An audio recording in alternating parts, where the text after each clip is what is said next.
একদিন হঠাৎ শহরে 10টি ভিন্ন ভিন্ন রূপের হাল্ক চলে এলো, আর তারপর যা ঘটল তা পুরো দুনিয়াকে কাঁপিয়ে দিল। শহরের মাঝখানে হঠাৎ আকাশ থেকে এক বিশাল হাল্ক আছড়ে পড়ল। তার পায়ের চাপে রাস্তা ফেটে চৌচির হয়ে গেল আর গাড়িগুলো খেলনার মতো উল্টে যেতে লাগলো। সে রাগে চিৎকার করে বলে উঠল, আমি সবার চেয়ে শক্তিশালী। সাধারণ মানুষ ভয়ে বিভ্রান্ত হয়ে ছুটতে শুরু করলো।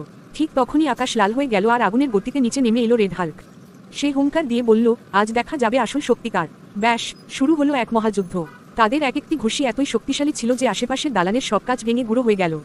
তখনই আকাশ চিরে বিদ্যুৎ চমকালো এবং এন্ট্রি নিল ব্লু হাল্ক। এখন তিনজন মিলে একে অপরের ওপর ঝাঁপিয়ে পড়ল। লড়াই যখন আরও ভয়ঙ্কর রূপ নিল, তখন মাটি কেঁপে উঠল এবং ভেতর থেকে বেরিয়ে এল ইয়েলো হাল্ক। কিন্তু ঠিক সেই মুহূর্তে মাটি ফেটে গলিত লাভার মতো উজ্জ্বল শরীর নিয়ে হাজির হলো লাভা হাল্ক। লড়াই থামার কোনো লক্ষণই নেই। আকাশ থেকে হঠাৎ বরফের তুফান শুরু হলো এবং তার মাঝখান থেকে ল্যান্ড করলো আইস হাল্ক। সবাই যখন ভাবছে যুদ্ধ হয়তো এবার থামবে, ঠিক তখনই চারপাশ অন্ধকার হয়ে গেল। আর সেই অন্ধকার ভেদ করে বেরিয়ে এলো লাল চোখের ভয়ঙ্কর ডার্ক হাল্ক। তার পরপরই এক সোনালি আলোয় আকাশ ভরে গেল এবং আকাশ থেকে নামলো রাজকীয় গোল্ডেন হাল্ক। এরপর একে একে আরও শক্তিশালী বিস্ফোরণ হলো এবং হাজির হলো ইলেকট্রিক হাল্ক, শ্যাডো হাল্ক আর বিশালকার মেগা টাইটান হাল্ক। এখন শহরের মাঝখানে যখন হাল্কের এতগুলো ভেরিয়েন্ট একসাথে দাঁড়িয়ে, তখন খোদ পৃথিবীও কাঁপছে। শুরু হলো ইতিহাসের সবচেয়ে বড় হাল্ক ব্যাটেল, যা পৃথিবী আগে কখনো দেখেনি। ধুলো আর বিদ্যুতের মাঝে দাঁড়িয়ে মানুষ অবাক হয়ে শুধু ভাবছে, শেষ পর্যন্ত কে হবে এই যুদ্ধের আসল বিজয়ী।